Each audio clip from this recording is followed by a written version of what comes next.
இப்ப தேவனுடைய ராஜ்யத்தை குறித்த உவமைகள் ஆண்டவர் உவமைகள் மூலமாய் பல காரியங்களை கற்றுக் கொடுத்தார். அதை நாம் கற்றுக்கொண்டிருக்கிறோம். இதை கற்றுக்கொள்வதற்கு காரணம் நீங்களும் நானும் தேவனுடைய ராஜ்யத்தை இந்த உலகத்திலே ஸ்தாபிக்கும்படியாக ஆண்டவர் நம்மை அழைக்கிறார். இது ரொம்ப ஒரு முக்கியமான சீரியஸான ஒரு காரியம். இந்த கடைசி நாட்களிலே தேவன் நம்ம கண்களை திறந்து நம்ம இருதயங்களை திறந்து நம்மை ஊக்குவிக்க வேண்டும் என்று ஜெபிப்போம். இன்றைக்கு நம்ம இந்த கடுகு விதை தேவனுடைய ராஜ்யத்துக்கு ஒப்பாய் இருக்கிறது என்று ஆண்டவர் சொல்லிக் கொடுத்ததை கொஞ்சம் சிந்திக்க போகிறோம். On the parables of the kingdom of God, in the 7th part, we are going to focus on the kingdom of God is like a grain of mustard seed. எல்லாரும் கூட லூக்கா 13க்கு திருப்புவோம். இந்த உவமைய முதலாவது நம்ம ஆண்டவராகிய இயேசு கிறிஸ்துவுக்கு கூட நம்ம ஒப்பிடலாம். இதுல பல ஆழங்கள் இருக்குது. கர்த்தராகிய இயேசு கிறிஸ்து நம்ம இந்த உலகத்துல ஒரு ஜீவனுள்ள விதையாக விதைக்கப்பட்டார். அவருடைய ஜீவனையே விதைச்சார்.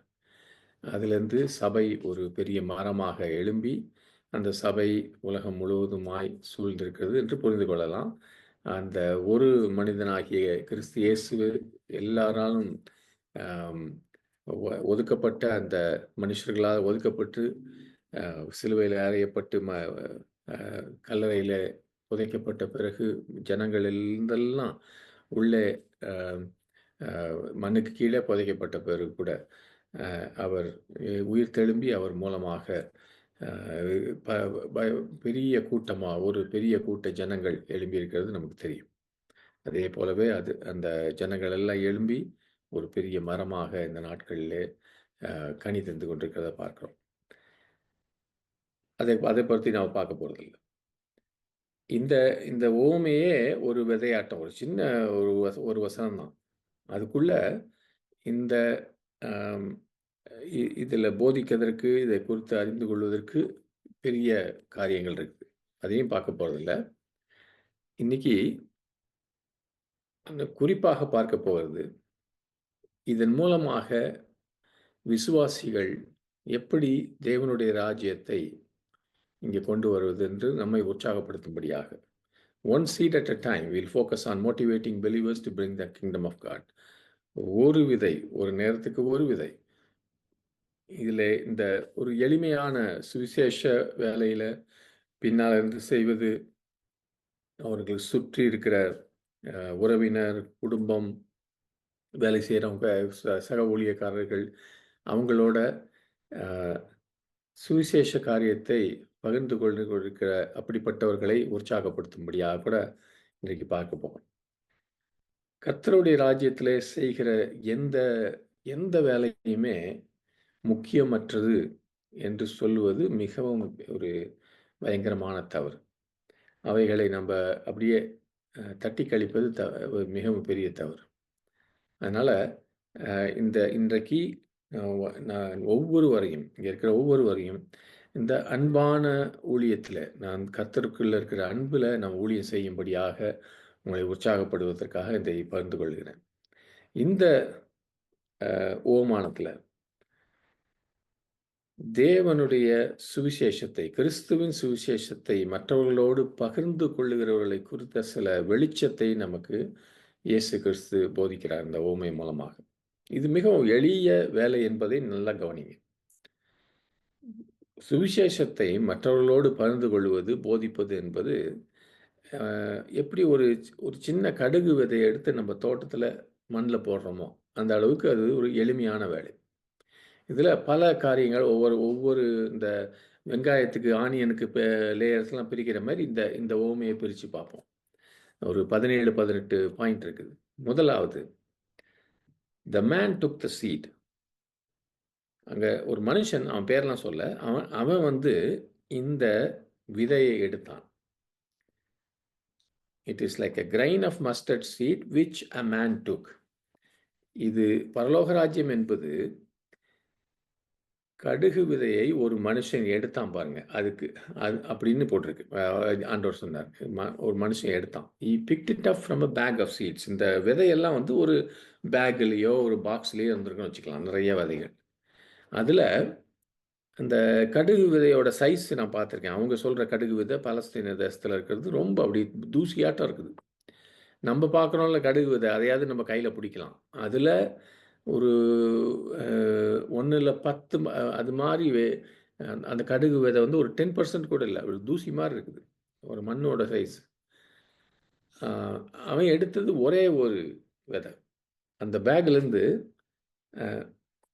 அந்த விதை பையிலேருந்து 1 எடுத்தான். இந்த 1 என்பது நம்ம அத கண்ணால கூட பார்க்க முடியாது. அந்த அளவுக்கு சின்னது. ரொம்ப சாதாரணமான மிகவும் ஒரு முக்கியமில்லாத ஒரு காரியம். இத்துணூண்டு. ஆனால் அந்த ஒரு விதையை அவன் அந்த அந்த விதையின் பெரிய மூட்டையில, சாக்குல வைக்கும்படியாக விடவில்லை. அவன் தன்னுடைய கரத்தில எடுத்து அதை அதை சரியாக பயன்படுத்தும்படியாக அந்த விதைய எடுத்தான். A grain of mustard seed is too small a thing for public exhibition. வெளிய எல்லாருக்கும் காட்டுவதற்கு அது ஒரு பெரிய ஒரு காரியம் இல்ல. இந்த ஒரு சின்ன கடுகு விதை என்பது. அத எ அந்த கையில எடுத்தவன் இருக்கவனு, அவன் ஒருத்தன் தான் அத குறித்து கவலைப்பட்டு எடுத்தான். சின்ன காரியம் தான். ஆனால் அதை குறிப்பாக இதை எடுத்து உபயோகப்படுத்தணும் இந்த மனுஷன் தன்னுடைய மனதை மனதில தீர்மானம் பண்ணிக்கொண்டான். அப்படின்னா, நம்ப இந்த கிறிஸ்துவின் ராஜ்யத்தை இந்த உலகத்தில கொண்டு வருவதற்கு நீங்களும் நானும் முதலாவதாக போதிக்கிறதுக்கோ, பகிர்ந்து கொள்வதற்கோ, நாம் எந்த சத்தியத்தை எடுத்துக்கொள்ளப் போகிறோம் என்பதை சரியாக தீர்மானிக்கணும். நம்ம மனதின் கண்களிலே அதை நல்லா காண வேண்டும். அவன் அந்த சின்ன விதைய அவன் தன்னுடைய விரல் அது கொஞ்சம் விட்டிருந்தா கூட விழுந்திருக்கும். அத எடுத்து பார்த்துக்கிட்டான். அத குறித்து அவனுக்கு தெரியணும். அவன் எடுத்திருக்கான்னா, he has to apply that. He has to take it first. இது ஒரு வேதத்தில இருக்க சுவிசேஷத்தை குறித்து இருக்கிற ஒரு சத்தியத்துக்கு இணையாக இருக்குது. ஒரு சத்தியம். நம்ம நெறைய பேர் அ வேதத்தை போதிக்கும்போது, அம் கொஞ்சம் ஞாபகம் வச்சுக்கங்க.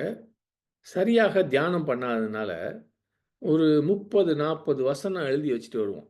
கட்டா முட்டா, கட்டா முட்டான்னு. ஒரு வசனத்தையும் நம்ம யோசிக்கிறதில்ல. இன்னைக்கு உதாரணமாக இந்த ஒரு வசனத்த தான் நம்ம பார்க்க போறோம் 1 மணி நேரம். அதுக்கும் டைம் இல்ல. இன்னொரு மணி நேரம் பார்க்க போறோம். நம்ப அந்த காரியத்தை நம்ம மத்தவங்ககிட்ட சொல்லுவதற்கு முன்பாக நாம் அதை கையிலே எடுத்து அப்படின்னா நம்ம வாழ்க்கையில அதை அ முழுதாக அறிந்து கொள்ள வேண்டும். இதற்கு ஒரு உதாரணம் சொல்றேன். நான் அ அ மாஸ்டர்ஸ் படிச்சு முடிச்சோனே, நான் பிஏ படிச்ச காலேஜ்லயே டீச் பண்ண போனேன், திருச்சியில. அப்ப நான் எனக்கு 22 வயசு என்னமோ தான். அ என்னோட கிட்டத்தட்ட அதே மாரி வாலிபல் 2 புரொஃபஸரும் புதுசா எடுத்திருந்தாங்க, என்னோட சேர்ந்து. நாங்க 3 பேருமே டீச்சிங்க்கு புதுசு. அது ரொம்ப ஒரு நல்ல காலேஜ். அது ரொம்ப டாப்பான காலேஜ். அம் நாங்க 3 பேர் இருந்தோம். என் கூட இருந்த ஒருத்தர் வந்து அவரு அவரே படிப்புல ஒரு நல்ல ஸ்டூடண்ட் கிடையாது. He was not a great student. அதனால அந்த காலேஜ்ல நான் இந்த திருச்சியில இருந்த எங்க காலேஜ்ல ஸ்டூடண்ட்ஸ்லாம் நல்லா பிரைட்டா இருப்பாங்க. அவங்களுக்கு டீச் பண்ணணும்னு சொல்லும்போது இவருக்கு பயமா இருக்கும். இவருக்கு என்ன டீச் பண்ண போறோம் தினம் என்பதை குறித்து இவருக்கே கொஞ்சம் அ க தடுமாறும்.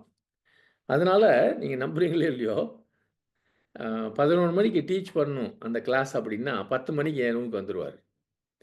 10 மணிக்கு மெதுவா குயட்டா வருவாரு. வந்து அவரு டீச் போற பாடத்த நான் அவருக்கு விளக்க சொல்லுவாரு. So I used to teach him. அத புரிஞ்சத வச்சுக்கிட்டு போய் அவர் கிளாஸ்ல டீச் பண்ணுவாரு. அப்ப எப்படி இருந்திருக்கும்னு பாருங்க. அங்க நான் ஒரு நாள் வெளிய இருந்து பார்த்தேன். அந்த ஸ்டூடண்ட்ஸுக்கும் புரிஞ்சிருச்சு இந்த ஆளுக்கு ஒண்ணும் தெரியலன்னு. அதுக்கு மாறாக அடுத்த ஒரு வாலிப டீச்சர் வந்திருந்தாரு. அவரு நல்ல சாலிட். அவரு பிஹெச்டிலாம் வாங்கியிருந்தாரு ஐஐடிலேருந்து.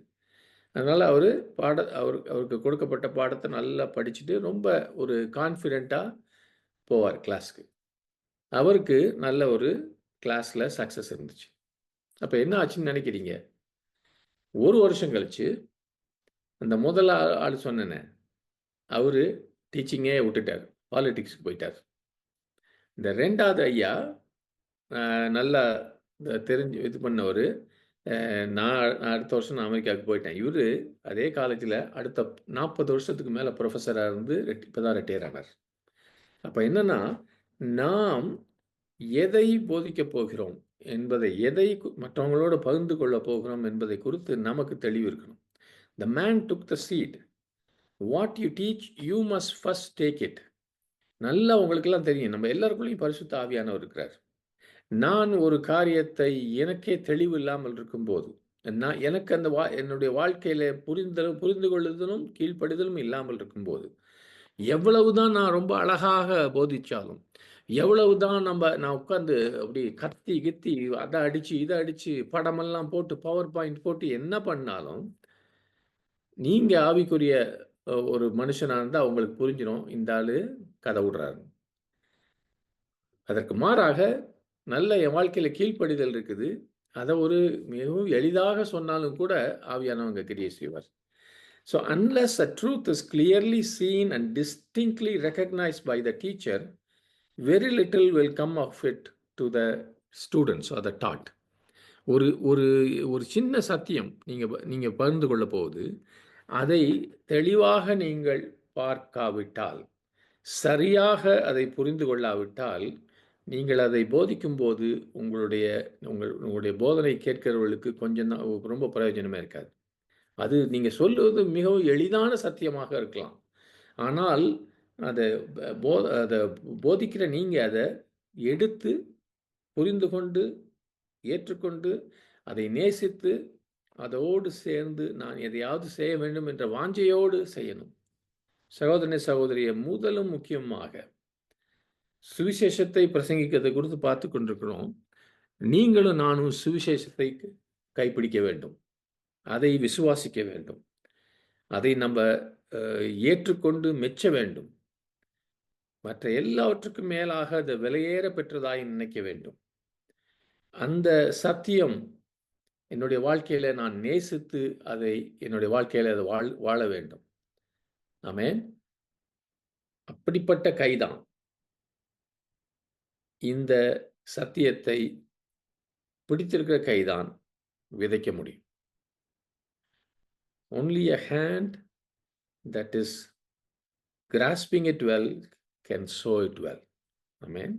இது முதல் காரியம். இரண்டாவது, இந்த மனுஷன் தன்னுடைய தோட்டத்திலே விதைத்தான்னு போட்டிருக்கு. This man had a garden. Bible says, like a grain of mustard seed which a man took and cast it into his garden. தன்னுடைய தோட்டத்திலே விதைத்தான்னு போட்டிருக்கு. அவன் அந்த விதையை எடுத்து கொண்டு போய் வெளியே எல்லா இடங்களிலையும் எங்கெங்கேயோ போய் போடல. தன்னுடைய தோட்டம்னா என்ன? பல கிறிஸ்தவர்களுக்கு அல்லது சில கிறிஸ்தவர்களுக்கு சொல்லலாம், தன்னுடைய தோட்டம் என்று ஒரு சொந்த தோட்டம் என்று இல்ல. தங்களை சுற்றி ஒரு தங்களுடைய இன்ஃப்ளூயன்ஸ், தங்களுடைய தனிப்பட்ட விதத்திலே பாதிக்கிற ஒரு கூட்ட ஜனம் இல்லை அவங்களுக்கு. ஒருவேளை இந்த உலகத்தின் பெரிய சபையில நான் அங்கத்தினு சொல்லிக்கலாம். சில பேர் எனக்கு தெரியும், அப்படியே ஃப்ளோட் பண்ணிட்டு இருப்பாங்க. ஒரு வாரத்துல 7 சபைக்கு போவாங்க. உலகத்தில் இருக்கிற சபையெல்லாம் உட்காந்து யூடியூப்ல பார்த்துட்டு இருப்பாங்க. ஆனால் தங்களை சுற்றி தங்களுடைய நண்பர்கள், குடும்பம், தாங்கள் வேலை செய்கிற இடம் இப்படின்னு ஒரு தோட்டம் இல்லை அவங்களுக்கு. உலகமெங்கும் சுவிசேஷம் போக வேண்டும், எல்லா மூல முடுக்கெல்லாம் ஆண்டவருடைய நாமம் பரவ வேண்டும் என்று கனவு கண்டு அப்படியே கையை உயர்த்தி ஜெபிக்கலாம். ஆனால் தங்களுடைய சொந்த சூழ்நிலையிலே தாங்களாக செய்யறதில்லை. பாருங்க, ரெய்னார்ட் பாங்கி அப்படி பிரசங்கிச்சார், Africa shall be saved, Africa ரட்சிக்கப்பட போகுது அப்படின்னு. அதை கேட்டுட்டு கரத்தை உயர்த்தி ஹalleluyaன்னு சொல்லலாம். Augustine Jebakumar, Bihar shall be saved, Bihar ரட்சிக்கப்படும் என்று அகஸ்டின் ஜெபகுமார் சகோதரன் சொல்றதை கேட்டு அப்படி கரத்தை உயர்த்தி அவரோடு சேர்ந்து ஜெபிக்கலாம். எல்லா நாடுகளும் ரட்சிக்கப்பட வேண்டும். இப்படி ஒரு பொதுவான தியரிட்டிக் ஏர்னஸ்னஸ், இந்த உலகத்தை குறித்து இருக்கிற ஒரு பொதுவான நாலேஜ், பொதுவான காரியம். அங்க கிறிஸ்தவர்கள் கொல்லப்படுகிறார்கள், இங்க பண்றாங்க. நான் கடந்த சில வருஷங்களாக யோசிக்கிறேன், நம்ம சபையும் சேர்த்து இந்த இடைப்பட்டு ஜெபிக்கிற ஜெபங்கள் என்று சொல்லி உக்ரைனுக்காகவும், பாலஸ்டைனுக்காகவும், இந்தியாவுக்காகவும், அதுக்காகவும், அதுக்காகவும் சொல்றத ஒரு ஒரு ஃபேஷன் மாரி, ஒரு அ ஒரு பொழுதுபோக்காட்டம், ஒரு பொழுதுபோக்கான கிறிஸ்தவமாய் மாற்றிக்கொண்டோமா என்று எனக்கு புரியல. அ இது இப்படி சில சமயம் புரோகிராம்லாம் நடந்துச்சு ஒரு காலத்தில 10, 15 வருஷத்துக்கு முன்னாடி எல்லா சபைகளும் சேர்ந்து ஏதோ 10:40 விண்டோன்னு ஒரு நாள் ஜெபம் பண்ணுவோம், உலகத்துக்கு பூரா. அந்த ஜெபம் பண்ண வர நான் ஜெப தலைவர்கள் எல்லாம் பார்த்துருக்கேன். அவங்க தங்க சொந்த விஷயத்தில, தங்க சொந்த சபையே இத்துணூண்டு தான் இருக்கும் 10 பேர். அவங்களே சுவிசேஷ ஊழியம் செய்யாம, உலகத்தில இருக்கிற இருண்ட கண்டங்களை குறித்து ஜெபம் பண்ணிக்கிருந்தாங்க. நம்ம கூட ரொம்ப ஜாக்கிரதையா இருக்கணும். பப்ளிக்ல போய் பெரிய பெரிய பிரேயர் பாயிண்ட்லாம் வச்சு ஜெபிக்கிறோம். ஓ! இது பண்ணணும், அது பண்ணணும்னு சொல்லி. ஆனால் நம்ப தோட்டத்தில, நம்ம ஒவ்வொருவருக்கும் சொந்த தோட்டம் இருக்கு. அதில விதைப்பதை நாம் மறந்துவிட்டு, உலகத்துக்காக இடைப்படுகிறது ஒரு மாய்மாலமான காரியம்னு நான் நினைக்கிறேன். நீங்க ஒரு கம்பெனில வேலை செய்றீங்க அப்படின்னா, அல்லது ஒரு ஸ்கூல்ல வேலை செய்றீங்கன்னா, அது உங்களுடைய சொந்த தோட்டம். நீங்க ஒரு கேம்ப்ல அல்லது ஒரு பில்டிங்ல வாழுகிறீங்க. அது உங்களுடைய சொந்த தோட்டம். உங்களுடைய சொந்த குடும்பம் இருக்கு பாருங்க. எங்க இருந்தாலும், இங்க இருந்தாலும், ஊர்ல இருந்தாலும். Your own family is your personal garden. அது உங்களுடைய சொந்த தோட்டம். ஆமென். கிறிஸ்தவத்துல, தேவனுடைய ராஜ்யத்துல, ஒவ்வொரு மனுஷனுக்கும், மனுஷிக்கும் சொந்த தோட்டம் இல்லை என்றால், நமக்கு கிறிஸ்தவ சபைக்கு அ விவசாயம் கிடையாது, அறுவடையும் கிடையாது. ஒவ்வொரு மனுஷனும், ஒவ்வொரு மனுஷியும் தனக்கென்று கொடுக்கப்பட்ட மிஷன் அ செய்யவில்லை என்றால், அந்த மிஷன் நமக்கென்று இருக்கிற க காரியங்களை செய்யவில்லை என்றால், மிஷனரி வொர்க் நடக்காது. அதனால எப்படி முதல் மனிதனாகிய ஆதாமுக்கு தேவன் ஒரு தோட்டத்தை கொடுத்து, அதை பண்படுத்தவும், பராமரிக்கவும், அதை வளர்க்கவும் அவருக்கு கொடுத்தாரோ, ஒவ்வொரு கிறிஸ்துவுக்குள்ள இருக்கிற ஒவ்வொரு சீஷனுக்கும், ஒவ்வொரு விசுவாசிக்கும் தேவன் அவனவனுக்கு ஒரு தோட்டத்தை கொடுத்திருக்கிறார். உன்னை சுற்றி இருக்கிறவர்களுக்கு நீ வழக்கமாய் அ சுவிசேஷத்தை அவர்களோடு பகிர்ந்து கொள்கிறாயா? Do you regularly share the gospel with people around you? உன்னோட இருக்கிறவங்கன்னா உங்க பில்டிங்ல இருக்கலாம், உங்க சொசைட்டில இருக்கலாம், யாராவது. Do you truly pray for them? அவர்களுக்காக உண்மையிலே ஜெபிக்கிறாயா? அவர்களுக்கு அவர்களிடத்தில கிறிஸ்துவின் அன்பை அவர்களுக்கு காட்டுகிறாயா? உன்னுடைய கையிலே உன்னுடைய இருக்கிற அந்த விதை, உனக்கு உனக்கு புரிந்திருக்கிற இயேசு கிறிஸ்துவை குறித்த அந்த சத்தியம், சுவிசேஷத்தின் வல்லமையான அந்த சுவிசேஷத்தின் சத்தியத்தை உன்னுடைய தோட்டத்திலே நீ விதைக்கிறாயா? அல்லது இது எல்லாம் சபையில இருக்கிற ஒரு சில தலைவர்களுடைய வேலை என்று விட்டு விடுகிறாயா? No. All the church at work for Christ. சபை, எல்லா சபையில் இருக்கிற ஒவ்வொருவரும் கிறிஸ்துவுக்காக வேலை செய்ய வேண்டும். ஆமென்.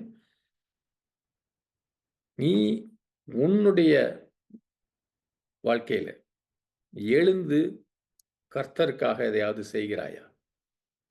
ஒவ்வொருவருக்கும், ஒவ்வொரு விசுவாசியும் அவங்களுக்கென்று கொடுக்கப்பட்டிருக்கிற தனியான ஒரு வேலையை நாம் எல்லாரும் ஒவ்வொருவரும் செய்தால், ஒரு அருமையான அறுவடையின் காலத்துக்குள்ளே நம்ம எல்லாரும் நுழைவோம்.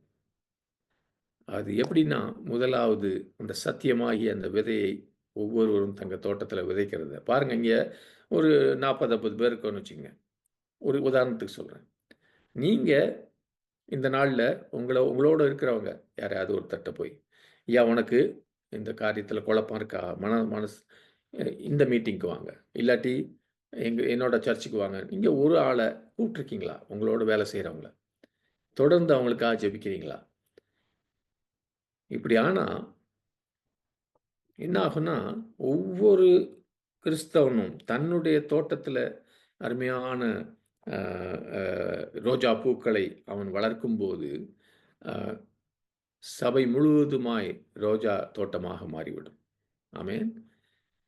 இவன் எங்கே இந்த மனுஷன், இந்த உவமையில இருக்க மனுஷன் தன்னுடைய விதையை எங்க போய், அவன் ஒரே ஒரு சின்ன விதை, எங்க போய் பண்ண போறான்? அவனுடைய சொந்த தோட்டத்தில தான் பண்ண முடியும்.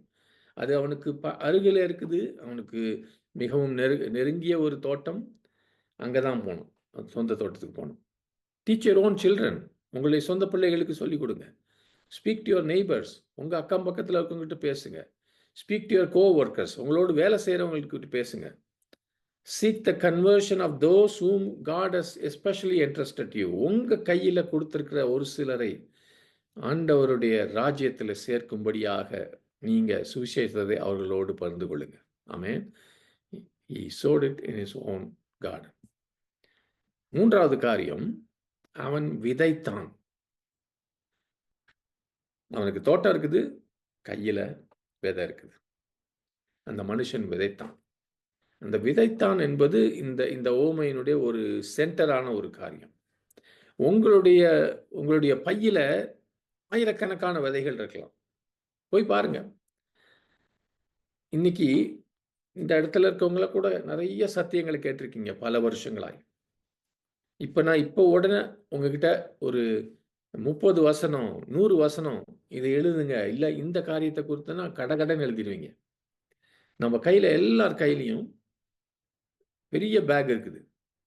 இந்த விதை உள்ள பேக் அப்படின்னா we have a bag of truths that we have learned over the years. பல வருஷங்களாக நாம் கற்றுக்கொண்ட அதிகமான சத்தியங்கள் நம்ம கையில் இருக்குது. அந்த பேக்கை அந்த பைய நீங்கள் இன்னும் 1 வருஷம் கழித்து திரும்பி பார்த்தா அந்த பையில் இருக்க விதையெல்லாம் அப்படியே உள்ளே இருக்குதா, ஏதோ செலவழிச்சிருக்குமா?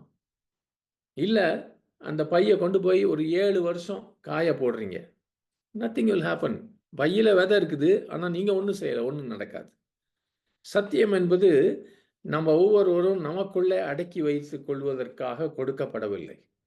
நமக்கு கொடுக்கப்பட்ட சத்தியம் இதை நம்ம பிரகடனம் செய்யணும், பிரசங்கம் செய்யணும். இதை மற்றவர்களிடத்தில் கொண்டு போய் அவர்களிடத்துல உரிமை பாராட்டி சொல்லணும். ஆமென். ஒரு பழமொழி இருக்குது இங்கிலீஷில், truth is mighty and will prevail. சத்தியம் என்பது மிகவும் வல்லமை உள்ளது, அது நிச்சயமாக கிரியை செய்யணும், அது நிச்சயமாக ஜெயம் காணணும். ஆனால் நீங்கள் சத்தியத்தை ஒரு மூலையில் வச்சிட்டிங்கன்னா, அதுக்கு ஒரு வாய்ஸ் நீங்கள் கொடுக்கலன்னா, அந்த சத்தியம் யாரையும் மேற்கொள்ளாது, எதையும் மேற்கொள்ளாது. ஆமென்.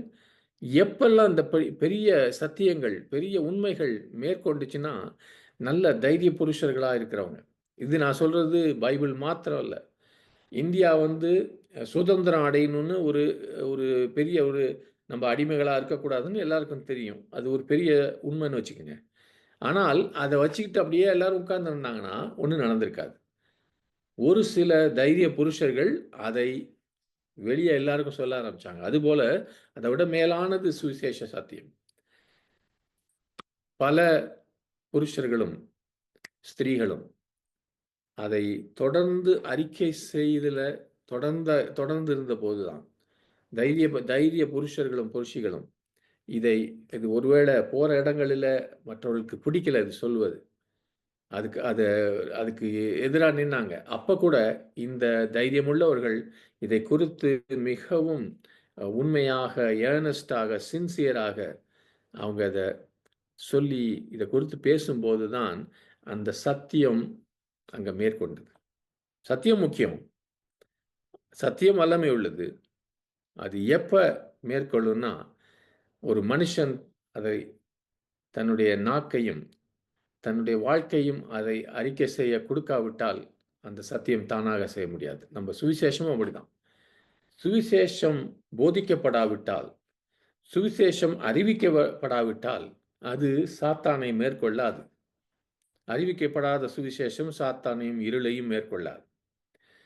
எப்பொழுதும் நமக்கு வெளிச்சம் போட்டப்பட்டிருக்கிற இந்த சத்தியத்தை நாம் ஒரு பக்கம் வைத்து விட்டு நாம் பேசாமல் இருந்தால் அது சத்தியம் வளராது. இப்படிப்பட்ட விசித்திரமான சுயநலமுள்ள நிறைய கிறிஸ்தவர்களை பார்த்துருக்கேன். நிறைய அவங்களுக்கு தெரியும், ஆனால் கம்முன்னு இருப்பாங்க. இந்த டேனியல் ஃபாஸ்டில் கூட நிறைய பேர் வந்தீங்க. நிறைய சகோதரர்களுக்கு நல்லா படிச்சுட்டு வந்திருப்பாங்க, பேசாமல் இருப்பாங்க. அவங்க பேசாமல் இருந்தால் அவங்களுக்குள்ள இருக்கிற சத்தியம் வேற யாருக்கும் போகாது, வளராது. இது என்ன ஆச்சுன்னா, ஒரு சபையின் சரித்திரத்தில் ஒரு 1000 வருஷம் போல டார்க் ஏஜஸ்ன்னு சொல்லுவாங்க, இருளான வருஷங்கள். அது இந்த சத்தியம், சுவிசேஷ சத்தியம், இந்த மொனாஸ்ட்ரீஸ்னு அந்த முனிவர்கள் மாதிரி இருப்பாங்க, இந்த கேத்தலிக் முனிவர்கள். அவங்க இருக்கிற லைப்ரரியில் புக்கில் வச்சுட்டாங்க. அதில் தூங்குச்சு. மார்ட்டின் லூத்தரும் அவரோடு இருந்து சேர்ந்து அந்த அந்த புரட்சிகரமான காரியத்தை செய்தவங்க புராட்டஸ்டன்ட் லீடர்ஸ், அவங்க அந்த தூங்கி கொண்டிருந்த லைப்ரரியில் உறங்கி கொண்டிருந்த அந்த பழைய புத்தகங்களை எடுத்து, வேதத்தை எடுத்து, வசனத்தை மனிதர்கள் மத்தியில் போட ஆரம்பித்தாங்க. அப்போ தான் திரும்ப வெளிச்சம் வந்துச்சு உலகத்தில். ஆமென். என்ன பாயிண்ட்னா, ஈ சோட் இட். அந்த மனுஷன் விதைத்தான். நீங்களும் நானும் விதைக்காவிட்டால் நமக்குள்ள இருக்கிற எவ்வளவு வல்லமையுள்ள அது விதையாக இருந்தாலும் அதுக்கு பயன் இல்லை.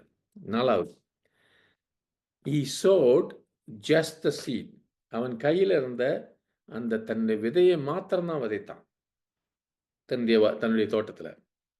அந்த விதைக்கு மேலே ஒரு பயங்கரமான ஒரு தங்கத்தில் ஒரு கவர் போட்டு, இல்லாட்டி ஒரு இந்த டெக்கரேஷன்லாம் பண்ணி, அதுக்கப்புறம் அதை தோட்டத்தில் போடல. எப்படி அந்த விதையை எடுத்தானோ, the naked seed came into contact with the naked soil. அந்த விதை இருக்கிற வண்ணமாகவே இந்த சாதாரணமாக இருக்கிற அந்த நிலத்துக்குள்ளே போச்சு. அப்போ என்ன அர்த்தம்னா, உங்கள் கையில் இருக்கிற அந்த சுவிசேஷம், த காஸ்பல், அதை நீங்கள் அலங்காரம் பண்ண வேண்டிய தேவையில்லை.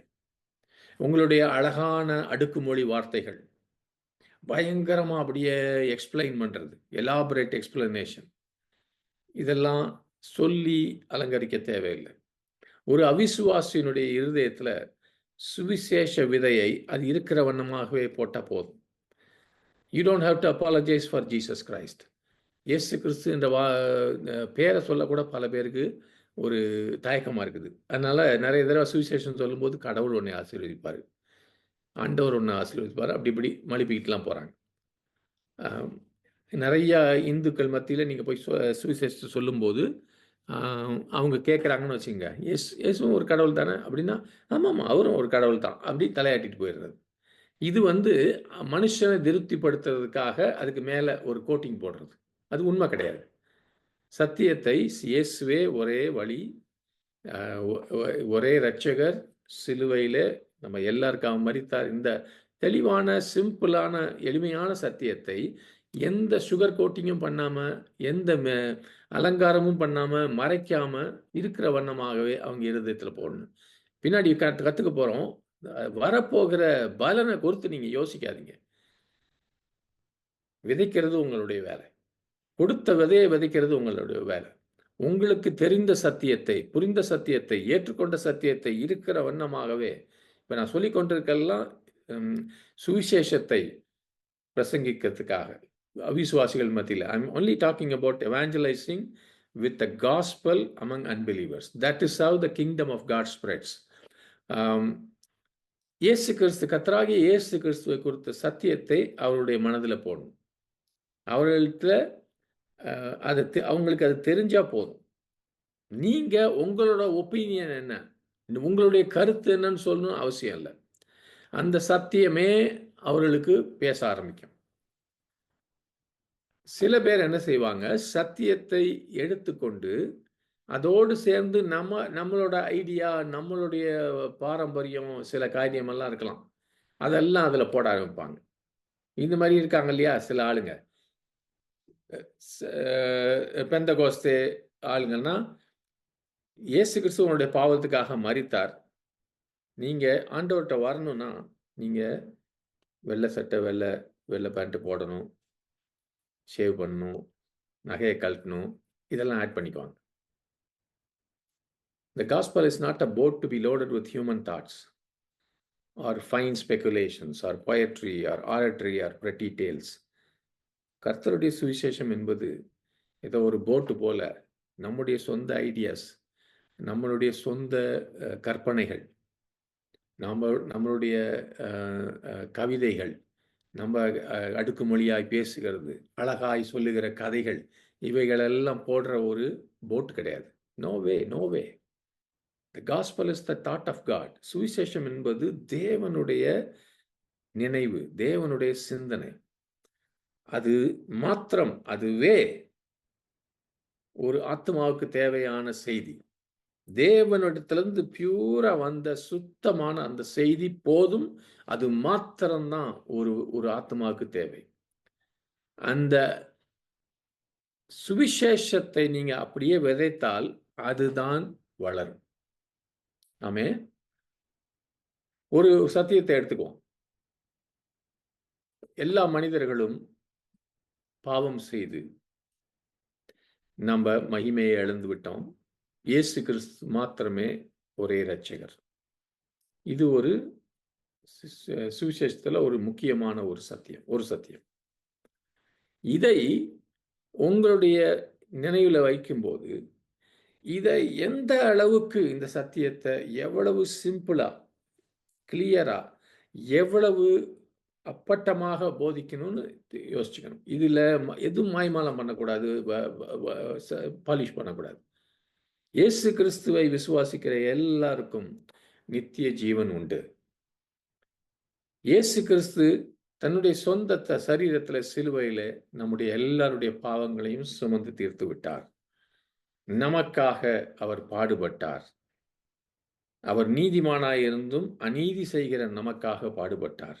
இப்படிப்பட்ட வல்லமையுள்ள ரொம்ப எளிமையான சத்தியங்களை எடுத்து அவர்களுடைய கேட்கிறவருடைய மனதிலே நீங்கள் போட வேண்டும். அதுக்கு என்ன பலன் நீங்க பாருங்க, அது வரும். So the very truth, அந்த சத்தியத்தை நீங்க போதிங்க. உங்களுடைய ஐடியா, நீங்க ஒரு 10 பக்கம் எழுதி வச்சிருக்கீங்க அதை குறித்து. சிலுவையில எப்படி அவர் தொங்கினார், எந்த பக்கம் தொங்கினார், இதெல்லாம் தேவையில்லைப்பா. உங்களுடைய இந்த இந்த சத்தியத்தை மிகைப்படுத்தவோ அலங்கரிக்கவோ பல காரியங்கள் இருக்கலாம். முதல்ல சத்தியத்தை சொல்லுங்க அவங்களுக்கு. அது கேட்கிறவர்கள் காதுல மனதிலையும் வந்து விட்டால், because the truth is the seed, சத்தியம் என்பது விதை. Human mind is the soil for it to grow in. மனுஷனுடைய நினைவுகள், மனுஷனுடைய சிந்தனை அவனுடைய ஆவிக்கு போகணும். ஆனால் சிந்தனை வழியா அந்த அந்த சத்தியமாகி அந்த சுவிசேஷம் உள்ள போகணும். அப்பதான் அங்கே வளர ஆரம்பிக்கும். ஒரே நாள் இல்லாட்டி இன்னொரு நாள் இல்லாட்டி உள்ள வளர ஆரம்பிக்கும். ஏன்னா அது தேவனுடைய வசனம், அது தேவனுடைய செய்தி. அது இந்த கொடுக்கிற செய்தி, நம்ம எல்லாரும் பாவம் செய்து தேவ மகிமையாய் பாவிகளானோம். இயேசு கிறிஸ்து பரலோகத்திலிருந்து பூலோகத்தில் இறங்கி தன்னுடைய இரத்தத்தை சிந்தி சிலுவையில மரித்து நம்மை உயிர்ப்பித்தார் என்ற ஒரு செய்தி ஒரு ஒரு சாதாரணமாக உங்களுக்கு தெரியலாம். It may look plain and common place. ஆனால் அதை நீங்க விதைக்கிறதுல தான் எல்லாமே இருக்குது. It's a simple operation of sowing this simple message. இந்த எளிமையான செய்தியை நீங்களும் நானும் எளிமையாக அதை விதைக்கிறதுல தான் எல்லாமே இருக்குது. அற்புதங்கள், அடையாளங்கள், பெரிய வளர்ச்சி, ராஜ்யம், உலகத்தை சாபிக்கிறது எல்லாம், அவருடைய வருகை எல்லாமே அதுல இருக்குது. ஆமென். பெரிய பெரிய ரொம்ப ஸ்மார்ட்டான பிரசங்கியார்கள், சுவிசேஷ ஊழியக்காரர்கள் உலகத்தில் இருக்காங்க. இதையெல்லாம் ட்ரை பண்றாங்க. இந்த இந்த சுவிசேஷத்தினுடைய மேலா ரொம்ப சிம்பிளான காரியத்தை சொல்லாம, இயேசு கிறிஸ்து நம்ம பாவத்துக்காக பலியானார் என்ற அந்த எளிமையான நற்செய்தியை சொல்லாமல் ஏதோ பேசுறவங்க இருக்காங்க. ஆக்சுவலா இப்ப உங்க எத்தனை பேருக்கு தெரியும் தெரியல, ஒரு ஒரு கூட்டம் இருக்காங்க, அப்பாலஜெட்டிக்ஸ்னு. அப்பாலஜெட்டிக்ஸ்னா உலகத்தில் இருக்கிறவங்க கேள்விகளுக்கெல்லாம் அவங்க பதில் சொல்றது. சயின்ஸை வச்சு, ஹிஸ்ட்ரியை வச்சு ரொம்ப ஸ்மார்ட்டாக பேசுவாங்க. நம்ம இந்தியன் கூட ஒருத்தர் இருந்தார், இறந்து போயிட்டார். இப்போ அந்த மாதிரி இருக்காங்க. அவங்களுடைய காரியங்களை நிறைய நாள் பார்த்துருக்கேன். நம்ம மேலாக பார்த்தா பரவாயில்லையா, இவங்க போய் யூனிவர்சிட்டியில் பெரிய பெரிய மேதாவிகிட்டலாம் அடித்து பேசுகிறாங்கன்னு நம்ம நினைக்கலாம். ஆனால் அந்த ஊழியங்களுடைய பலனை பார்க்கும்போது ரொம்ப ஒன்றுமே இல்லை. ஏன்னா தேவனுடைய சுவிசேஷம் வசனம் என்பது பல பேருக்கு, கிரேக்கருக்கு அது முட்டாள்தனமாக இருக்குது. ஆனாலும் நீங்க கிரேக்கனுக்கு போதிக்கணும். அது யூதனுக்கும் அது பிடிக்காம ஒரு காரியம். எப்படி உலகத்தில் இருக்க மதவாதிகளுக்கும் பிடிக்கல, ஆனாலும் அதை போதிக்கணும். அவங்களுக்காக நம்ம ஒன்றும் செய்ய தேவையில்லை. ஆமென். இன்னொரு காரியம், இந்த சுவிசேஷத்தை சுவிசேஷமா போதிக்காம, சபை வந்து நான் நான் இந்த ஏழைகளுக்கெல்லாம் போய் சாப்பாடு போடணும், சூப்பு குடுக்கணும், அத குடுக்கணும், ஒண்ணும் சொல்லக்கூடாது. அவங்க எந்த ப மதத்திலேருந்து வந்தாலும் அவங்கள நேசிக்கணும். நம்ம வீடு வீடு கட்டி குடுக்கணும். இப்படிலாம் இருக்காங்க. சபை வந்து இந்த சமுதாயத்துக்காக என்ன செய்யுதுன்னு. அது செய்து சேர்ந்தது வேற விஷயம். ஆனால், அதன் மூலமாக தேவனுடைய ராஜ்யம் வளருதான்னு யோசிச்சு பார்க்கணும். எப்போ நம்ம சுவிசேஷத்தை சுவிசேஷமாக கொடுக்க போறோம்? ஆமென். இந்த இந்த இந்த உவமையில ஆண்டவர் கிளியரா சொன்னாரு. அவன் விதைய எடுத்து அந்த விதைய தான் விதைச்சான். ஆமென். இந்த விதை என்பது இது கிருபையின் விதை. இயேசு கிறிஸ்து கிருபையாய் நமக்கு தன்னுடைய இரத்தத்தை சிந்தி நம்மை மீட்டெடுத்தார். மஸ்டர்ட் சீட்னா மஸ்டர்ட் ஸ்மெல் அடிக்கணும். கடுகு விதை கடுகோட ஸ்மெல் இருக்கணும். அப்படின்னா, கிருபையின் சுவிசேஷத்தை நீங்க சொல்லப் போறீங்கன்னா, அவங்களுக்கு கிருபையை அவங்க டேஸ்ட் பண்ணணும், அவங்க ஸ்மெல் பண்ணணும். ஆமென். இங்க சொல்லுற அந்த செய்தியில கிருபையின் சத்து இருக்கணும். அப்பதான் அது அந்த கடுகு விதையின் கடுகு மரத்த வரும். அப்பதான் பறவைகள்லாம் அங்க வர முடியும். அந்த இடத்துல அந்த ஸ்மெல் இருக்கணும். மஸ்டர்டோட ஸ்மெல் இருக்கணும். அந்த கிருபையினுடைய ஸ்மெல் இருந்துச்சுன்னா, வாசனை இருந்துச்சுன்னா, அந்த இடத்துல இந்த காரியங்கள் எல்லாம் நடக்கும். ஆமென். பல காரியங்களை குறித்து சபைகள்ல சொல்றாங்க. எப்படி காஸ்பல் சுவிசேஷம் கவர்மெண்ட் காரியங்களை தாக்கணும். நம்ம கிறிஸ்தவர்களுடைய நீதியான காரியங்கள் செய்யணும். இல்ல கிறிஸ்துவின் அன்பை இன்னும் உயர்த்தணும். இப்படிலாம் சொல்றாங்க. ஆனால் அதெல்லாம் நம்ம பேசிட்டு இருக்கலாம் வாழ்நாள் முழுதும். ஆனா உலகத்துக்கு தேவையானது முதலும் முக்கியமாக அந்த சிம்பிள் காஸ்பல். அந்த எளிமையான அதை அதை நம்ப அந்த ஒரு விதையை கொண்டு போய் விதைப்போம். ஆமென். 5வது காரியம், sowing the seed. It is a lowly and but all important business. இந்த விதையை விதைப்பது என்பது ஒரு நீங்க சொல்லலாம் ஒரு தாழ்மையான கீழான வேலை. ஆனா அதிக முக்கியமான காரியம். ஆமென். நீங்க போய் சிலுவையை குற்றிய உபதேசத்தை ஜனங்களோடு சொல்லி இயேசுவின் தழும்புகளாலே நாம் குணமாகிறோம். அவரை விசுவாசிப்பதனாலே நம்ம நீதிமானாகிறோம் என்று சொல்லுங்க. ஆமென். சுவிசேஷத்தை பற்றி பேச வேணாம். சுவிசேஷத்தையே சொல்லுங்க. தொடர்ந்து அந்த ஜீவனுள்ள தேவனுடைய ஜீவனுள்ள வார்த்தையை நேராக கான்டாக்ட் அவங்க இருதயத்துல போட ஆரம்பிங்க. பரிசுத்த ஆவியானவர் நிச்சயமா கிரியை செய்வார். நீங்க வசனத்தை வசனமாக போட ஆரம்பிக்கும் போது உதவி செய்வார். ஆமென். அவர் பரிசுத்த ஆவியானவர் இயேசு கிறிஸ்துவை மகிமைப்படுத்துவதில் மிகவும் மகிழ்ச்சிப்படுவார். ஆனால் அந்த வேலை அந்த அந்த அந்த உவமையில சொல்லப்பட்டிருக்க வேலை வந்து ஒரு சின்ன வேலை. அவன் போய் மண்ணுல கொண்டு போய் அந்த விதைய போட்டான். இது சின்ன அது என்ன ஒரு பெரிய காரியம்? ஆ? இது எப்படின்னா, நீங்க ஒரு 2 பேர் 3 பேரோட உட்கார்ந்து உங்க பைபிள திறந்து அ இயேசு கிறிஸ்து எப்படி உலகத்துல வந்து நமக்காக ச ர ப பாவிகளை ரட்சிக்க வந்தார்ன்னு ரொம்ப சிம்பிளா சொல்லிக் குடுக்குறீங்க. சகோதரர்களே, சகோதரனே, சகோதரிகளே கொஞ்சம் யோசிச்சு பாருங்க.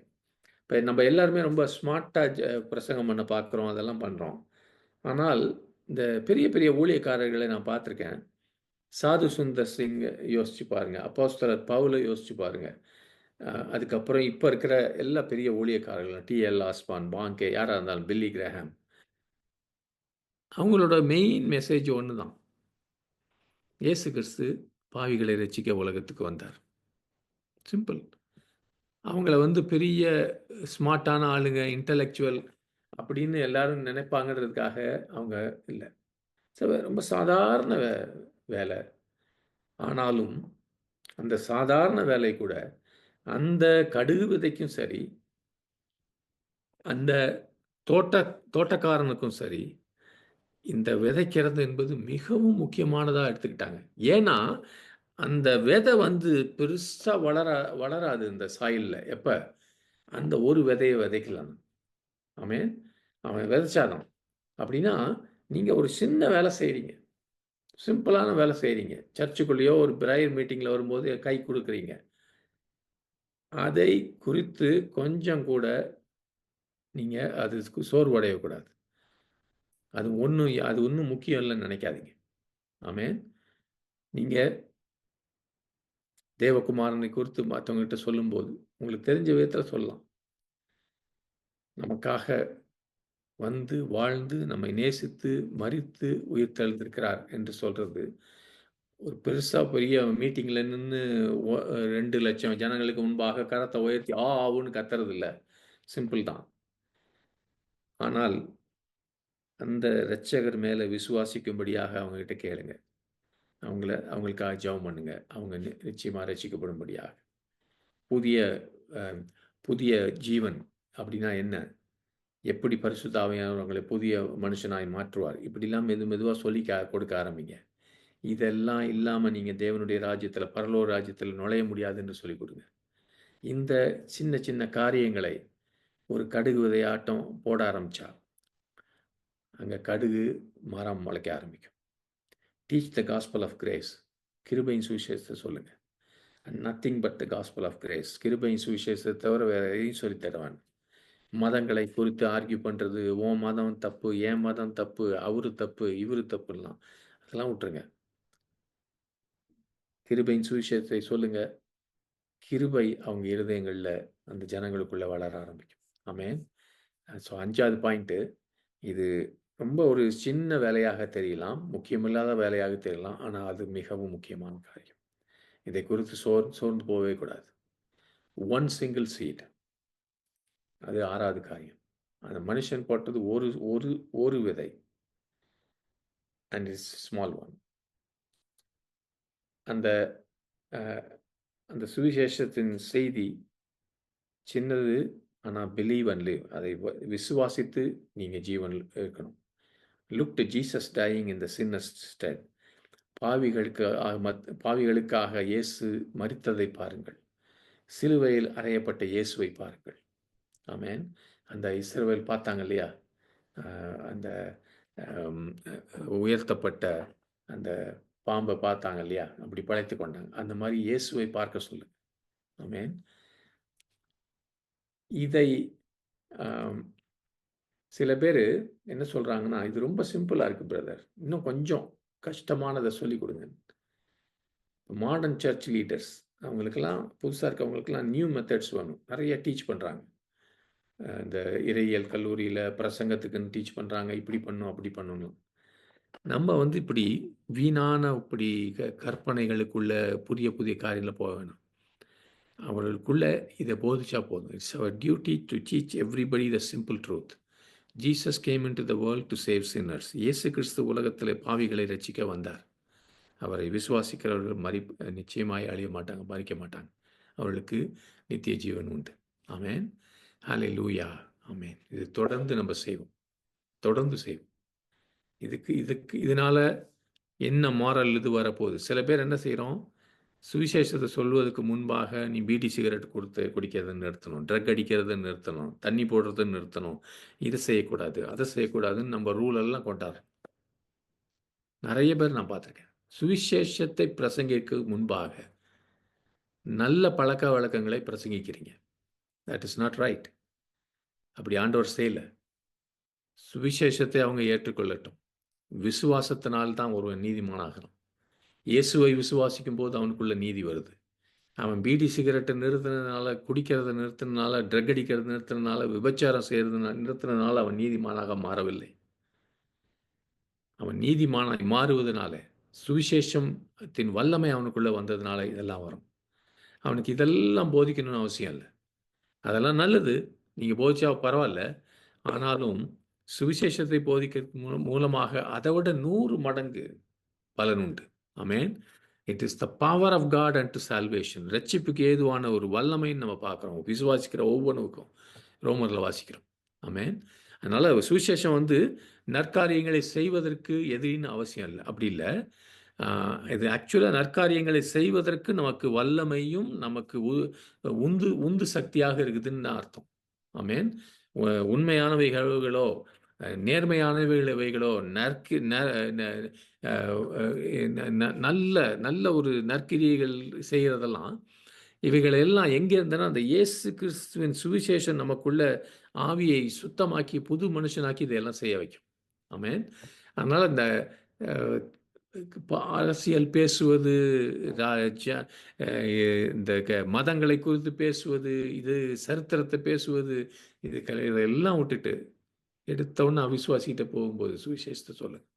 ஆமென். கர்த்தருடைய வசனம் அவர்களுக்குள்ளே தங்கும், எப்பொழுதும் தங்கும். ஹல்லேலூயா. அது அவர்களை விசுவாசத்தில் நடத்தும். 7வது ஒரு முக்கியமான காரியம், the seed is a living thing. நீங்கள் போடுற விதை என்பது ஒரு ஜீவனுள்ள காரியம். அதுக்குள்ள ஜீவன் இருக்குது, அதுக்குள்ள லைஃப் இருக்குது. அது சின்ன விதை தான், ஆனால் அது உள்ள எப்படியோ அதிசயமாய் பெரிய ஒரு ஜீவன் இருக்குது. ஜீவனுக்கான எல்லா காரியம் இருக்குது. ஆமென். இந்த ஒரு கடுகு விதையை வச்சுக்கோங்க. இன்னொன்று அதே போல் ஒரு ஒரு பொம்மை மாதிரி ஒரு செஞ்சு சின்னதாக வச்சு பாருங்க. இந்த 2 கடுகு விதை, உண்மையான கடுகு விதைக்கும் அதை போல் ஒரு மாடல் பண்ணி வச்சுருக்கீங்க, மெழுகுலையோ இதுலையோ. அதுக்கு என்ன வித்தியாசம்? ரெண்டும் பார்க்கறதுக்கு ஒரே மாதிரி இருக்கலாம். இந்த கடுகு விதையில் உள்ளுக்குள்ள ஜீவன் இருக்குது, மறைக்கப்பட்ட ஜீவன் இருக்குது. நம்ம கண்ணால் பார்க்க முடியல, மைக்ரோஸ்கோப் வச்சா கூட பார்க்க முடியாது. ஆனால் அந்த கடுகு விதைக்குள்ள பெரிய மரம் இருக்குது. ஆண்டவர் அந்த மரத்தின் ஜீவனை இங்கே போட்டிருக்காரு. அதில் விதைகள் இன்னும் வரும், கனிகள் வரும், பூ வரும், அதெல்லாம் அதுக்குள்ளே இருக்குது. It's big mystery. அது பெரிய ரகசியம். ஆனால் அந்த விதைக்குள்ளே இருக்கிற ஜீவன் என்பது அந்த விதைக்கு ரொம்ப முக்கியம். நீங்கள் இந்த மெழுகுல பண்ணீங்க பாருங்க, அதை போட்டிங்கன்னா ஒன்றும் நடக்காதுங்க. ஆமென். சுவிசேஷத்துக்குள்ள தத்துவவாதிகளோ மற்ற பெரிய புத்திசாலிகளோ கண்டுபிடிக்க முடியாத ஜீவன் இருக்குது. ஆமென். உலகத்தில் இருக்க தத்துவங்கள், இந்த ஃபிலாசபி இதெல்லாம் இருக்கு பாருங்க, இதெல்லாம் ஓரளவுக்கு நமக்கு ஏதாவது சில காரியங்கள் சொல்லித் தரலாம். ஆனால் ஒரு மனுஷனுடைய இருதயத்தில் இருக்கிற முழு குணத்தையும் அவனுடைய வாழ்க்கையும் அப்படியே தலைகீழாக மாற்ற முடியாது. அது இந்த சுவிசேஷத்தின் விதைக்கு தான் மாற்ற முடியும். மனுஷனுடைய போதனைகள்லாம் ரொம்ப பலனற்றவை. ஆனால் இந்த சுவிசேஷ சத்தியத்துக்குள்ள அது ரொம்ப சிம்பிளா தெரியலாம். அதுக்குள்ள தேவனுடைய ஜீவன் இருக்குது, கர்த்தருடைய ஜீவன் அதுக்குள்ள இருக்குது. சிலுவையில மரித்து உயிர்த்தெழுந்து எழும்பி இன்றைக்கு மகிமையில இருக்கிற ஆண்டவராகிய இயேசு கிறிஸ்து, அவருடைய பரிசுத்த ஆவியினுடைய வல்லமையும் அதுக்குள்ள இருக்குது. ஆமென். அந்த லைஃப் இருக்கு பாருங்க, அதுதான் அந்த விதையில இருக்கிற வித்தியாசம். அதை மனுஷர்கள் அதை மாற்றவே முடியாது. ஆமென். ஏன்னா மனுஷன் சொல்லுகிற எல்லா வார்த்தையிலும் அந்த அந்த அந்த ஜீவன் இல்லை. தேவனுடைய வார்த்தை 5 வார்த்தை 4 வார்த்தை தேவனுடைய வார்த்தையை பிரசங்கித்தால், நான் 5 லட்சம் வார்த்தையில என்னுடைய சொந்த ஞானத்தில் பேசுறதை விட அதில் வல்லம் உண்டு. ஆமென். மனுஷனுடைய வார்த்தைகள் மேல் பார்வைக்கு மிகவும் ஞானம் உள்ளதாய் தெரியும், நல்லா எல்லாரும் கை தட்டுற மாதிரி இருக்கு தெரியும். நான் நிறைய தடவை பார்த்துருக்கேன். நான்லாம் சின்ன பையனா இருந்தப்போ அண்ணாத்துறை அப்படிலாம் இருந்தாங்க, அழகா பேசுவாங்க, எல்லாம் கை தட்டிட்டு போவாங்க. கை தட்டிட்டு போகும்போது அப்படியே போயிடும் எல்லாம். அங்க அவங்க இருதயத்தை, ஜனங்களுடைய இருதயத்தை மாற்றுவதற்கு அந்த வார்த்தைகள் எவ்வளோ அழகா இருந்தாலும் அதுல வல்லமை கிடையாது. ஆனால் தேவனுடைய வசனத்துல, சுவிசேஷத்துல எளிமையா இருந்தாலும் கூட அதுல எப்படி தேவன் சர்வ வல்லவராய் இருக்கிறாரோ அந்த அளவுக்கு அவருடைய வசனமும் சர்வ வல்ல வசனமாய் இருக்கு. நம்ம அந்த வார்த்தையை பேசும்போது அந்த சர்வ வல்ல தேவனுடைய வல்லமை மற்றவர்களுக்குள்ள பாயுது. ஹல்லேலூயா. கடைசியாக இப்போ இன்னைக்கு நிறுத்தி கொள்ள போகிறேன். அந்த அந்த அந்த விதையில ஒரு ஒரு பெரிய காடே கூட இருக்குது. That seed is a very comprehensive thing. அதுக்குள்ள அவ்வளவு இருக்குது. இதை நான் பல மாசங்களா யோசிச்சுட்டு இருக்கேன். நம்ம செய்யற வேலைகள் ஒரு சாதாரண வேலை இல்லை brother. Within the mustard seed, what are you going to find? அந்த விதைக்குள்ள என்னத்தை பார்க்க போறீங்க? பிரான்ச், இலைகள், எவ்ரி லீஃப், எத்தனை இலைகள், எவ்ரி ஃப்ளவர், எத்தனை எத்தனை எத்தனை பூக்கள், அதுக்குள்ளேயும் எவ்வளவு விதைகள் இருக்குது. அப்ப அதுக்குள்ளேயே அடுத்த அடுத்த மரத்துக்கான காரியம்லாம் இருக்குது. ஒரு காடே அதுக்குள்ள இருக்குது. So within the simple gospel how much it is concentrate. அதுக்குள்ள என்ன இருக்குன்னு பாருங்களேன் கொஞ்சம் யோசிச்சு. அந்த சுவிசேஷ சத்தியத்துக்குள்ள நீங்க மறுபடியும் பிறக்கிறது இருக்குது, மனம் திரும்புதல் இருக்குது, விசுவாசம், பரிசுத்தம், பக்தி வைராக்கியம், அவருக்கென்று சமர்ப்பணம் செய்வது, நாம் பரிபூர்ண வாழ்க்கையை வாழ்வது, பரலோகமே அந்த சத்திய சத்திய சுவிசேஷத்தின் வசனத்துக்குள்ள ஒரு வசனத்துக்குள்ள இருக்குது. ஆமென். அதை எடுத்த உடனே நம்ம எல்லாத்தையும் பார்க்க போறதில்ல. ஆனால் அது நம்ம அதை விதைக்கும் போது அது வளர வளர வளர அதுக்குள்ள இருக்கிற அந்த ஜீவன் வளர ஆரம்பிக்குது. நீங்களும் நானும் அப்படிதான் மாறிக்கிட்டு இருக்கோம். To you believe it? நமக்கு அதை தவிர வேற எதுவும் எக்ஸ்ட்ரா வரல. நீங்களும் நானும் இயேசு கிறிஸ்துவை விசுவாசிக்கிற விசுவாசத்துல இன்னைக்கு இப்படி போயிட்டு இருக்கோம். நான் 50 வருஷத்துக்கு முன்பாக விசுவாசித்தேன். இன்னைக்கு வரைக்கும் அந்த சுவிசேஷம் தான் எனக்கு எனக்குள்ள கிரியை செய்து கொண்டிருக்குது. வேற ஒரு சுவிசேஷம் வரல. There is not Jesus plus something else. No, it is Jesus, Jesus, Jesus. அந்த எப்படி இந்த கிருபையின் சுவிசேஷத்தை நம்ம பிடிக்க பிடிக்க பிடிக்க அது இந்த இந்த உலகத்துல மிகவும் உன்னதமான ஒரு காரியம். ஆமென். ஹல்லேலூயா, ஹல்லேலூயா. அதுல பாருங்க அந்த அந்த அந்த அந்த விதைக்குள்ள நித்தியர், எல்லையற்றவர், பரிபூரணர், தெய்வீக பிதா அதற்குள்ள அடங்கியிருக்கிறார். எப்படி இந்த சிறு பிள்ளையாகிய இயேசு கிறிஸ்து உலகத்துல பிறந்தபோது அந்த பிள்ளைக்குள்ள நித்திய பிதா, நித்திய தேவன் இருந்தாரோ, அதே போல இன்றைக்கு இந்த சுவிசேஷத்தை நம்பி வாழு என்று நம்ம சொல்லிக் கொடுக்கிறோமே, அதற்குள்ள நித்திய ஜீவனுக்கான எல்லா ஆசீர்வாதங்களும் இருக்கு. தேவனுக்குள்ள இருக்கிற எல்லையற்ற மகிமை அந்த ஒரு சத்தியத்துக்குள்ள இருக்குது. ஹல்லேலூயா. அதை ஒருத்தன் பிடிச்சிக்கிட்டா போதும். உங்களுக்கு தெரியும் இல்லையா? குடிகாரன், வெறியன், விபச்சாரன், எல்லாரும் கைவிட்டவன், அவனுக்குள்ள அந்த சத்தியம் கிரியை செய்ய ஆரம்பிச்சா எப்படி மாறுது? அடுத்த அடுத்த வாரத்தில் நம்ம சிந்திக்க போறோம். ஆமென். It is a comprehensive thing. That little seed, that gospel of God. அதை தான் ஆண்டவர் இந்த சின்ன ஓமையில சொல்லி கொடுக்குறாரு. அதுக்குள்ள இருந்து எவ்வளவு வளரப்போகுது. ஆமென். நம்ம எல்லாரும் அதை குறித்து மிகவும் கருத்துள்ளவர்களாய் எக்ஸைட்டடா இருக்கணும். அது சொன்னால் போதும். அதை விதைக்கணும். உங்க தோட்டத்தில் விதைக்கணும். இன்னைக்கு அதை மாத்திரம் நம்ம புரிந்து கொள்வோம். வர்ற வாரத்தில் அதனுடைய வளர்ச்சி, ஆண்டவர் அதை நம்ம வாழ்க்கையில எப்படி பெருக செய்கிறார், உங்க ஒவ்வொருத்தர் வாழ்க்கையிலையும் பார்க்கலாம். ஒரே ஒரு உதாரணம் கொடுத்துட்டு முடிக்கிறேன். 1993லேருந்து ஒரு 32 வருஷமா இப்போ இந்த இடிஏ கேம்பில் 33 வருஷத்துக்கு முன்னாடி இடிஏ கேம்பில் போய் நான் பைபிள் ஸ்டடி நடத்த ஆரம்பித்தேன். சின்ன கேம்ப்பு, ஒருத்தர் இருக்க மாட்டாங்க, ஒரு 4-5 பேர் இருப்பாங்க, தரையில் உட்காந்துருப்போம். அது இந்த விதையை விதைக்கிறது எனக்கு ஆண்டவர் கொடுத்த என்னுடைய தோட்டம். அதுதான் என்னோட வேலை. பெரிய கன்வென்ஷன் நடத்துறது அதெல்லாம் எனக்கு தெரியாது. எனக்கு ஆண்டவர் சொல்லவும் இல்லை. இந்த சின்ன தோட்டத்தில், என்னோட தோட்டத்தில் அதை விதைக்கணும். ஆனால் அது வார வாரம் போகும்போது அங்கே யோசனையெல்லாம் வரும். சில சமயம் ரொம்ப நிறைய போராட்டங்கள் எதிர்கொண்டான். இப்போ எனக்கு புரியுது ஏன் அவ்வளவு போராட்டங்கள்லாம் கொண்டு வந்தோம். ஆனால் அந்த நாளில் ஆண்டவர் விதைத்த விதைகள் அப்போ வர்றவங்க முகத்தெல்லாம் பார்த்தீங்கன்னா அப்படியே அப்போல்லாம் வந்து ஒன்றுமே இருக்காது. அங்கே முசாஃபாவில் அடித்து போட்ட மாதிரி வருவாங்க. பாதி தூங்கிக்கிட்டு இருப்பாங்க. அப்படி டயர்டாக இருப்பாங்க. வெயில் காலம், வெளியே ஒன்றும் ஏசி கூட இருக்காது. இந்த இந்த நிலைமையில வர்றவங்க கிட்ட சொல்லும்போது பல பேருக்கு பைபிள் கூட புரியாது. எனக்கு ரொம்ப புரிஞ்சுன்னு சொல்ல, எனக்கு தெரிஞ்சதை சொல்லி கொடுப்பேன். ஆனால் அந்த விதைக்கு பலன் பார்த்தீங்கன்னா, அதுலேருந்து வந்தவங்க ஆண்டவர் பெரிய மரமாக அவங்கள தங்கள் வாழ்க்கையிலும் உயர்த்தினார். இந்த இடத்துல கூட நிறைய பேர் இருக்காங்க அதுலேருந்து வந்தவங்க. சபையில் டீக்கன்ஸ் ஆனாங்க, எல்டர்ஸ் ஆனாங்க, வெளி இடத்துல போய் பாஸ்டருங்க ஆனாங்க. மரம் வளர்ந்துச்சு. நம்ம ஸ்மால் சிம்பிள் திங் நினைக்கிறோம். Sunday school is the same way. ஒரு சின்ன காரியம்தான் நம்ம செய்கிறது. ஆனால் அதில் பெரிய பலனை ஆண்டவர் வளர்க்க செய்வார். அதுதான் வருகிற வாரத்தில் பார்க்க போகிறோம். இந்த நாளில் எல்லாரும் ஒப்பு கொடுத்து ஜெயிப்போம். நம்ம கையில் கொடுத்த ஒரு சின்ன சத்தியத்தை நம்ம தோட்டத்தில் விதைப்பதற்கு நம்மை ஒப்பு கொடுப்போம்.